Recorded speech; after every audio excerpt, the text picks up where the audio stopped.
Welcome back to my channel. ఈరోజు మనం multi dal దోశని ప్రిపేర్ చేసుకుందామంటే అంటే రోజు రెగ్యులర్గా దోశ కన్నా ఒక్కసారి ఇలా ట్రై చేసి చూడండి, చాలా టేస్టీగా ఉంటుంది. ఇది వచ్చేసి శనగపప్పు అండి, ఇది మినప్పప్పు, ఇది పెసరపప్పు,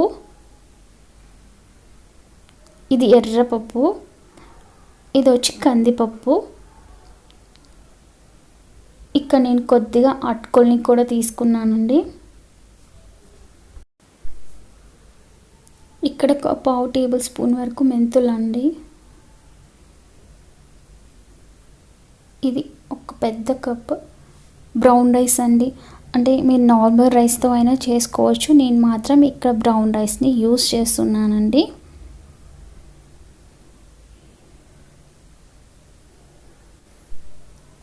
ఇక్కడ నేను అన్ని రకాల పప్పుల్ని ఈ బౌల్లో వేసానండి. ఇక్కడ చూపించే ఈ కప్పుతోటి నేను అన్ని రకాల పప్పుల్ని మెజర్మెంట్తో తీసుకున్నానండి. నెక్స్ట్ నేను ఇక్కడ ఒక పెద్ద కప్పు బ్రౌన్ రైస్ తీసుకున్నానండి. నార్మల్ రైస్ అయినా తీసుకోవచ్చు, కాకపోతే బ్రౌన్ రైస్ అయితే కొంచెం హెల్త్కి మంచిదని చెప్పి నేను తీసుకున్నానండి.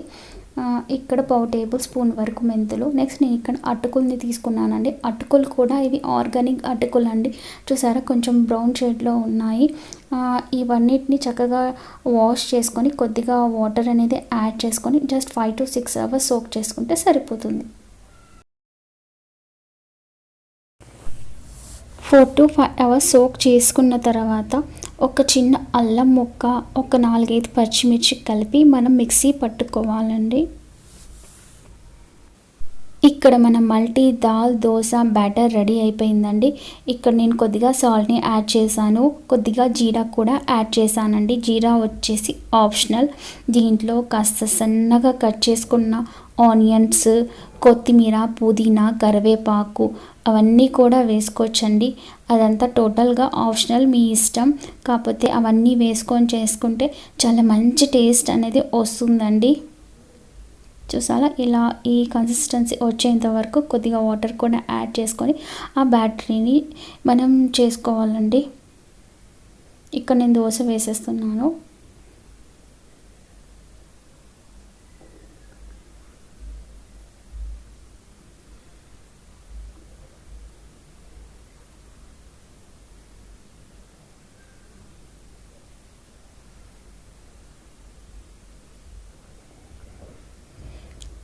కాస్త క్యారెట్ తురుము అలాంటివి కూడా యాడ్ చేసుకోవచ్చండి, మంచి టేస్ట్గా ఉంటుంది. ఇక్కడ నేను దోశని తిప్పేస్తున్నానండి.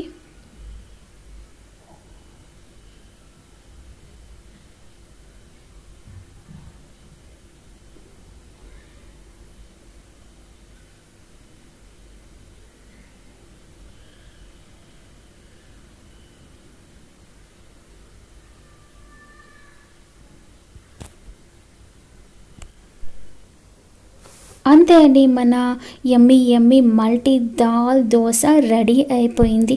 మనం రెగ్యులర్గా చేసే దోశ బోర్ కొట్టుంటే ఒక్కసారి ఇలా మల్టీ దాల్ దోశని ట్రై చేయండి.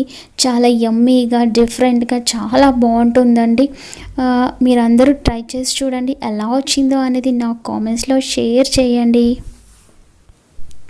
ఒక్కసారి మీ పిల్లలకి ఇలా చేసి పెట్టండి, పిల్లలైతే చాలా ఇష్టంగా తింటారు. ఎందుకంటే ఇందులో మనం అన్ని రకాల దాల్ని వాడాము.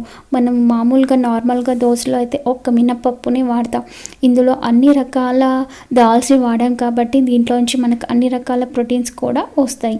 మీరందరు ఇంట్లో తప్పకుండా ట్రై చేసి చూడండి. ఈ దోశలోకి ఈ మన పల్లి పొడి కానివ్వండి, ఏదైనా పొడితో లేదంటే పల్లి పచ్చడి, కొబ్బరి పచ్చడితో తీసుకున్నట్టయితే చాలా చాలా చాలా టేస్టీగా ఉంటుందండి. ఐ హోప్ ఈ వీడియో మీకు నచ్చిందని అనుకుంటున్నానండి. నచ్చితే కనుక ఒక్క లైక్ చేయండి. ఫస్ట్ టైం నా వీడియో కనుక చూసినట్టయితే సబ్స్క్రైబ్ చేసుకోవడం మాత్రం అస్సలు మర్చిపోకండి. మీ ఫ్రెండ్స్ అండ్ ఫ్యామిలీ మెంబర్స్కి ఈ వీడియో కనుక నచ్చినట్టయితే షేర్ చేయండి. సబ్స్క్రైబ్ చేసుకోవడం మాత్రం అస్సలు మర్చిపోకండి. కింద వచ్చే బెల్ బటన్ని కూడా యాక్టివేట్ చేయండి.